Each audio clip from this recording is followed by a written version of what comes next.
Hello দেয়ার student, চলো এক নজরে দেখে নেই কোন কোন মহান ব্যক্তিত্বগণ 2025-এ নোবেল পুরস্কারে ভূষিত হয়েছেন। সবার প্রথমে দেখে নেব বিভাগ পদার্থবিজ্ঞান। পদার্থবিজ্ঞানে যেই বিজ্ঞানীগণ জয়ী হয়েছেন তাদের মধ্যে হলেন মার্কিন যুক্তরাষ্ট্রের জন ক্লার্ক ও ফ্রান্সের মিশেল এইচ ডেভোরেট ও মার্কিন যুক্তরাষ্ট্রের জন এম মার্টিনিস। তাদের মহান কৃতিত্ব হল বৈদ্যুতিক সার্কিটে মাইক্রোস্কোপিক কোয়ান্টাম যান্ত্রিক টানেলিং ও শক্তির পরিমাণ নির্ধারণের আবিষ্কারের জন্য। এরপর আমরা চলে আসব রসায়ন বিজ্ঞানে। রসায়ন বিজ্ঞানের ব্যক্তিত্বগণ হলেন জাপানের সুমুমু কিতাগাওয়া ও রিচার্ডস রবসন মার্কিন যুক্তরাজ্য, অমর এম ওয়াইগি মার্কিন যুক্তরাষ্ট্র।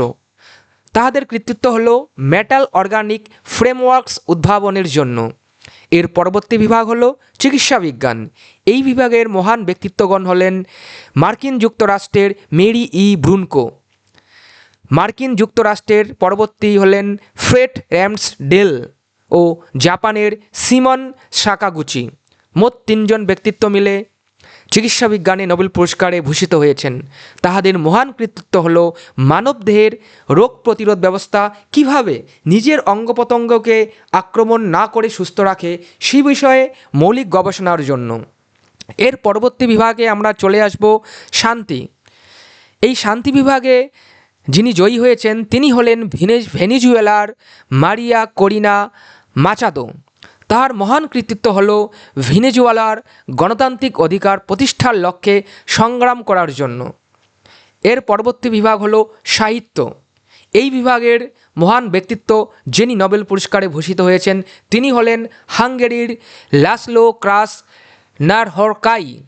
তাহার মহান কৃতিত্ব হল ভয়ঙ্কর পরিস্থিতিতেও শিল্পের শক্তি দেখানোর ক্ষেত্রে তার প্রভাবশালী ও দূরদর্শী সাহিত্যকর্মের জন্য।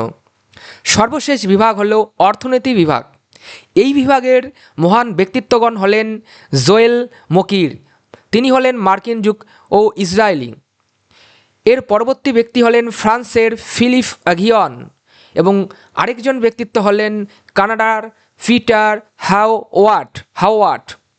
তাহাদের মহান কৃতিত্ব হল মকির পেয়েছেন প্রযুক্তিগত অগ্রগতির মাধ্যমে স্থায়ী প্রবৃদ্ধির প্রয়োজনীয়তা নির্ধারণের অবদানের জন্য, আর আগিয়ন ও হাইওয়েট যৌথভাবে পেয়েছেন ক্রিয়েটিভ ডিস্ট্রাকশনের তত্ত্ব প্রণয়নের জন্য।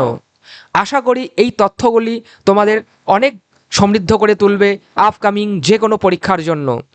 আমাদের এই ভিডিওটি দেখার জন্য তোমাদের সবাইকে অনেক অনেক ধন্যবাদ।